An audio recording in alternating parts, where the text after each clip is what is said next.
అందరికీ నమస్కారం. ఉమ్మడి విశాఖ జిల్లా ఈరోజు అనకాపల్లి జిల్లాలోని దేవరాపల్లి మండలంలో వాకపల్లి గ్రామం, ఓ పక్క తెమరం గ్రామం. తెమరం గ్రామ పరిధిలో ఉన్నటువంటి రెవెన్యూ నెంబర్ సర్వే నెంబర్ 20 ఏం జరిగింది, ఎట్లా జరిగింది, అదేంటి, అసలు సర్వే నెంబర్ 20లో ఏముంది ఏంటనేది పూర్తిగా విశ్లేషించి దాని మీద అనేకమైనటువంటి ఏం చేస్తున్నారు, ఎవరు తప్పుదాలు చేశారు ఏంటనేది చూస్తే సర్వే నెంబర్ 20 వాకపల్లి గ్రామ ప్రజలు, ఓ పక్క తిమరం గ్రామ ప్రజలు వాళ్ళ యొక్క భూములకి అది చెరువు ఉండేది. ఆ చెరువు నుంచి వాటర్ వచ్చేది. ఆ వాటర్ ద్వారానే వ్యవసాయం పండించుకుని బ్రతుకుతూ ఉండేవారు, జీవనం సాగిస్తూ ఉండేవారు. కానీ ఈరోజు ఆ చెరువు ఒక చౌదరి కళ్ళలో పడి 2014, 2019 టీడీపీ అధికారంలో ఉండేటప్పుడు ఆ చెరువుని పూర్తిగా కబ్జా చేసేసి పూర్తిగా అది ఒక ప్లాట్లలాగా తయారు చేశారు ఓ చౌదరి గారు. దీని వెనక ఉండి మొత్తం 2 ఎంఆర్ఓలు పనిచేశారు. అధిక మోతాదులోని డబ్బులు తీసుకొని దీనిపైన పూర్తిగా ప్రజలని, అక్కడ ఉన్నటువంటి రైతుల్ని నట్టెట్ల ముంచారు ఈ యొక్క గ్రామంలో ఉన్నటువంటి గ్రామ ప్రజలని. ఎవరు? రాజకుమారి, ఓ పక్క నాగరాజు, 2 ఎంఆర్ఓలు కలిసి పూర్తిగా దీన్ని అక్రమంగా, అన్యాయంగా గొల్లోడు చెరువుని అలియాస్ నాగిరెడ్డి చెరువు అంటారు. ఎక్కడ రికార్డులో చూసుకున్న అదే ఉంటది, ఎక్కడ చూసుకున్న అదే ఉంటది, ఏ ప్లాన్ లో చూసుకున్నా ఇట్లానే ఉంటది.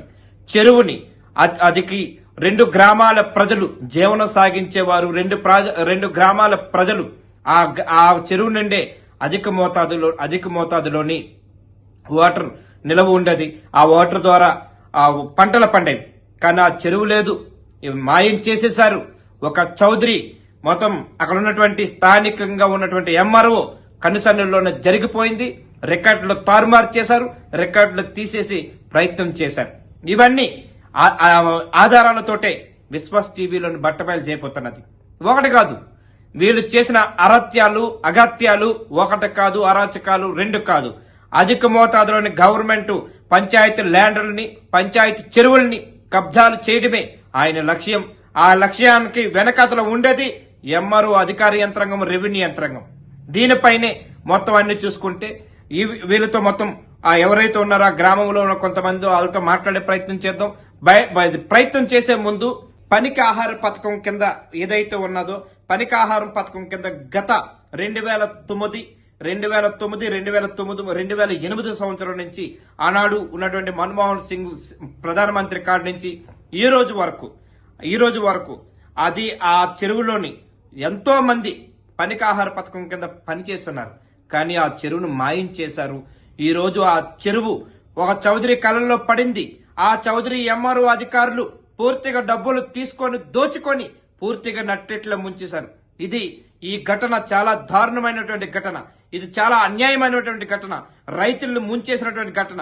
ఇదే విషయం పైన మనతో మాట్లాడడానికి లైన్ లో ఉన్నారు. వాళ్ళు కూడా లైన్ లోకి తీసుకుంటాం.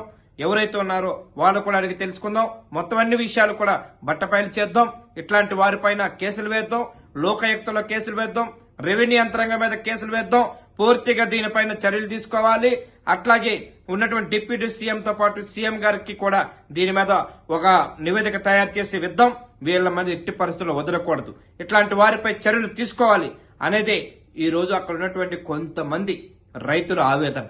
దీనిపైనే మనతో మాట్లాడడానికి శ్రీరాములు లైన్ లో ఉన్నారు. అదే శ్రీరాములు కనుక్కొని చూద్దాం. పందులు, గేదెలు, ఆవులు, అలా అనేక రకాలైనటువంటి పశువులన్నీ కూడా మేత మేసి ఆ జీవనోపాధి సాగించేవి. అలాగే రైతులు కూడా ఉదయం నుంచి సాయంత్రం వరకు వ్యవసాయం చేసి సాయంత్రం దగ్గరలో గడ్డి కోసుకుని పశువులకు పట్టుకెళ్లి చాలా రైతులకి ఉపయోగకరంగా ఉండేది. అలాగే ఆ చెరువులో నుంచి నీరు కరెక్ట్ టైంకి రైతులకు ఉపయోగపడేది. చాలా మట్టుకు మంచి పంటలు పండేవి. ఆ చెరువు ఎప్పుడైతే కబ్జా చేసి వీళ్ళు గోడ కట్టేశారో పంటలో కూడా అంతంత మాత్రానే అంటే నీరు లేదు. అలాగే ఎవరేం అడిగినా కూడా వీళ్ళు తుపాకీలు, తర్వాత రకరకాల ఇది చేసి మెల్లిక ఎలాగోలాగా ఒక ఎంతో అని అంటే మారణ ఆయుధాలు ఉపయోగించి బెదిరించి మారణాయుధాలు ఉపయోగించి రైతుల్ని భయపెట్టి భయభ్రాంతులకు గురి చేసి మొత్తం మీద దాన్ని స్వాధీనం చేసుకున్నాను. అలాగే ఈ నాగరాజు అనే వ్యక్తి ఎంఆర్ఓ ఆ టైంలో దానికి నాగరాజు ముందు రాజకుమార్ ఉండేది. ఒక్క నిమిషం, నాగరాజు ముందు రాజకుమార్ కూడా ఉండేరు. ఇద్దరు కలిపి చేశారు ఇది. వై నాగరాజు టైంలో జరిగింది ఇది. అలాగే రామారావు అనే ఒక వ్యక్తి, అతను దీని అంతటికి కూడా ఈ మూల కారణం. అతను ఇప్పుడు డీసీగా ఉన్నాడు, ఏఆర్ఓగా ఉండేవాడు, ఇప్పుడు డీసీ అయ్యాడు. రామారావు నెంబర్ 1 దొంగ అతను. ఒక పాస్బుక్ కి తక్కువలో నేనే ఇచ్చాను స్వయంగా, దాని సర్వే నెంబర్ కూడా నేను చెప్తాను. రోడ్డు పాయింట్ 3 రోడ్లకు అనుకుని ఉంటుంది ఒక బుక్, అది ఇనాం భూమి. 25,000 రూపాయలు తీసుకున్నారు ఒక ఎకరానికి. ఎకరా 6 సెంట్లు ఒక కరువుకి మంగళ ఇనాం. అది ఇనాం భూమికి 25,000 రూపాయలు తీసుకొని పాస్బుక్ చేశారు. అది ఎవరిది ల్యాండ్ ఎవరిది? నాదే. గుమ్మడి శ్రీరామ్ అనే వ్యక్తి నాది. నేను మాట్లాడుతున్న వ్యక్తి నేనే. మీరు ఎందుకు ఇచ్చారు మరి లంచము? కావాలి 25,000 రూపాయలు ఇచ్చాను లంచం. ఒక పాస్బుక్, ఎందుకంటే ఆ పాస్బుక్ ఎవరు చెప్పినా అడుగుది, ఇది ఇనాం భూమి కదా, పాస్బుక్ రావు అనేవారు అనమాట. అంటే మీ స్వాధీనంలో ఉండేటప్పుడు బాధ్యత ఇవ్వాల్సిన బాధ్యత వాళ్ళతో ఉన్నది కదా, అలాంటప్పుడు మీరు ఎందుకు డబ్బులు ఇవ్వాలి? డబ్బులు ఇవ్వాలంటే దానికి పాస్బుక్లు రావు, పాస్బుక్ కావాలి. పాస్బుక్ అయితే మా సొంతం అయిపోతుంది, లేదంటే గవర్నమెంట్ అది. ఆ రోజుల్లో అది తక్కువలో 5 లక్షల రూపాయలు ప్రాపర్టీ తో 25,000 ఇచ్చేస్తే మన సొంతం అయిపోతుంది. అలా చాలా ఇనాం భూములన్నీ కూడా పాస్బుక్లు చేసినటువంటి ఘనత ఈ అమరావతి వై నాగరాజుదే. ఓకే, ఇదంతా ఒక ఎత్తు అండి. ఇప్పుడు గొల్లవాడి చెరువు అలియాస్ నాగిరెడ్డి చెరువు పరిస్థితి ఏంటి? దీనిపైన మీ ఉద్యమ బాట ఏంటి? ఏం చేద్దాం అనుకుంటున్నారు? ఇప్పుడు ఎవరైతే 2014, 2019 టీడీపీ అధికారులు ఉండేటప్పుడు మాత్రమే నాగరాజు, ఎంఆర్ఓ నాగరాజు, దాని ముందు రాజకుమారి, వీళ్ళిద్దరు కలిపే ఈ యొక్క పాస్బుక్ అని ఏదైతే ఉన్నదో ఆ ఆన్లైన్ లో గాని, అట్లాగే మొత్తం అన్ని విధాలుగా కూడా మ్యాప్ లో గాని చెరిపేసే ప్రయత్నం చేశారు. అవన్నీ జరిగాయి. దీనిపైన ఎవరైతే బాధ్యులు ఉన్నారో వీరిపైన ఏ విధంగా వెళ్దాం అనుకుంటున్నారు? మీ ఉద్యమ బాట ఏంటి? జనసేన నుంచి ఏ విధంగా ఆ గ్రామంలోని ప్రజలకి, రైతులకి ఏ విధంగా మీరు హెల్ప్ చేద్దాం అనుకుంటున్నారు? ఏ విధంగా ముందుకు వెళ్దాం అనుకుంటున్నారు? నేను అతి త్వరలో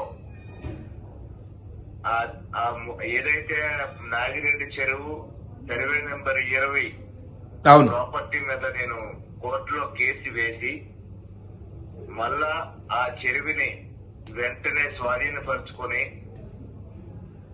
ప్రజలందరికీ కూడా, అలాగే పశు సంరక్షణకి కూడా నేను అవన్నీ కూడా దృష్టిలో పెట్టుకొని కేసు వేయాలనుకుంటున్నాను. దీన్ని కేసు వేసే ముందు ముందుగా మీరు చేయవలసింది స్థానికంగా ఉన్నటువంటి ఎవరైతే మీ డిప్యూటీ సీఎం ఎవరైతే ఉన్నారో సీఎం గారికి ముందుగా ఒక కంప్లైంట్ ఇవ్వండి. అక్కడి నుంచి సీఎం గారికి ఇవ్వండి. అట్లాగే ముందు ఒక కలెక్టర్ గారికి ఒక కంప్లైంట్ ఇవ్వండి. కలెక్టర్ గారికి, ఒక సీఎం గారికి, డిప్యూటీ సీఎం గారికి ఒక కంప్లైంట్ ఇచ్చిన తర్వాత అప్పుడు తేలకపోతే ఆల్రెడీ కూటమి ప్రభుత్వం చెబుతుంది అక్రమంగా, అన్యాయంగా దోచుకున్నటువంటి భూములు ఏవైతే ఉన్నాయో అవన్నీ కక్కిస్తా అని చెప్పి చంద్రబాబు గారు కూడా నేను చెప్పున్నారు. వీటిపైన ఇవన్నీ చేసే ముందు మీరు చేయొచ్చు కదా. ఇది కాకుండా ఈ 14 ఎకరాలు 30 సెంట్లు చెరువు కాకుండా ఆ చెరువుకు నీరు వెళ్లే బాట ఒక గోర్చి సర్వే నెంబర్ 31, 34, 32 అలా సర్వే నెంబరు అది ఒక దాదాపుగా 4 ఎకరాలు ఆ చెరువుకెళ్లే గోర్చిని కబ్జా చేశారు. 12 అడుగులు వెడల్పు, దాదాపుగా ఒక 12 తక్కువలో 600 మీటర్ల పొడుగు, అంటే 1/2 కిలోమీటర్ దూరం, దాదాపుగా 4 ఎకరాలు 5 ఎకరాలు పైచిలకు ఆ గోతిని కూడా కబ్జా చేశారు. కబ్జా చేసిన వ్యక్తులు వల్లభనేని లీలాజీ బాబు, గుత్తుకొండ మనోజ్ కుమార్ అనే 2 వ్యక్తులు ఈ చెరువుని, ఈ గ్వార్జిని, ఈ రెండుల్ని కబ్జా చేసి మాలాంటి రైతులందరినీ కూడా అన్యాయం చేసి పంటలు పండగ. సరే, ఇదే విషయం పైన ఒక మాటకు వద్దాము.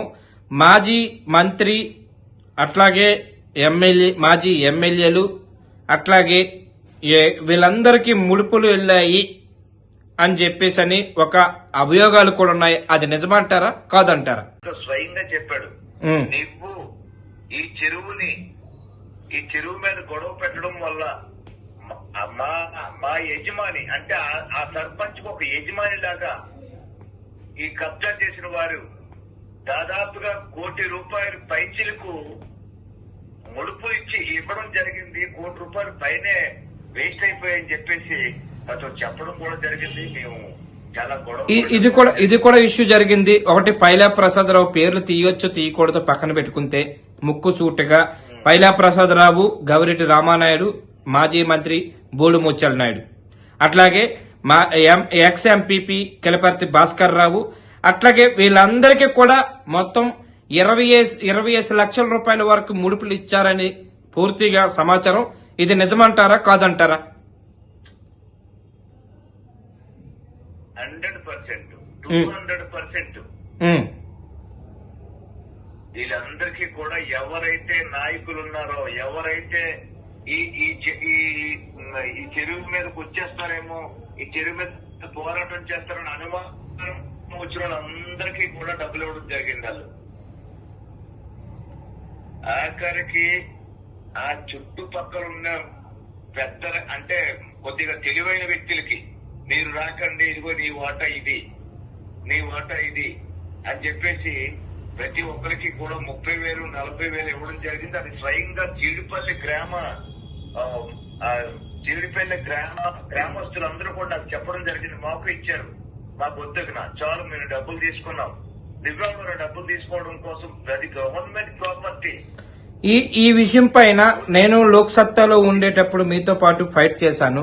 చేసిన తర్వాత ఎంఆర్ ఆఫీస్ దగ్గర మనం కూర్చున్నాము, ధర్నా కూడా చేశాము.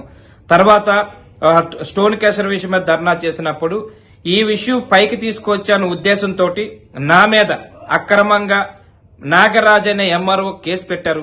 ఆ విషయం మీకు తెలుసా? ఎస్. ఈరోజు దాని మూలంగా నాకు గవర్నమెంట్ అధికారులు విధులకు ఆటంకం కలిగిస్తారని చెప్పి నా మీద ఒక కేసు కూడా వేశారు. ఇది ఇప్పటికి చోడవరం కోర్టులో నలుగుతోంది. సరే, ఇదంతా ఒక ఎత్తు, ఇదంతా చూద్దాం మనం. కానీ ఎందుకంటే ఎవరైతే ఉద్యమాలు చేస్తారో, ఎవరైతే పేద ప్రజల కోసము, అక్కడ రైతుల కోసం పోరాటం చేస్తారో వాళ్ళ మీద అక్రమంగా కేసులు వేయించడం, అక్కడ పోలీసు యంత్రాంగం, ఎంఆర్ఓ అధికారులు మొత్తం కుమ్మక్కయి దారుణాతి దారుణంగా కేసులు కూడా వేశారు, కేసులు కూడా వేస్తున్నారు.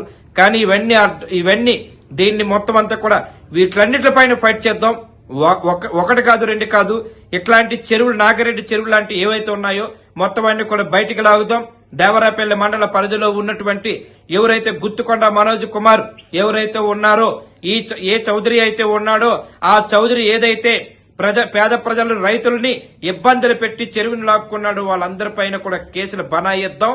దానికి మేము అండగా ఉంటాం, కలిసి ప్రయాణం చేద్దాం. ఇట్లాంటి వారిపైన, రైతులను మోసం చేసి దగా చేసినటువంటి వారిపైన పూర్తిగా మనం ముందుకెళ్దాం. దానికి పూర్తిగా మా వంతు సహకారం ఉంటుంది. ఏ కేసులకి భయపడలేదు, దేనికి భయపడేది లేదు. మేము ముందుకు వస్తాం, మీరు కూడా రండి sir. Thank you very much. మీరు లైవ్ లోకి వచ్చినందుకు. మనం మళ్ళీ ఇంకో కాల్తో మళ్ళీ కలుద్దాం సార్.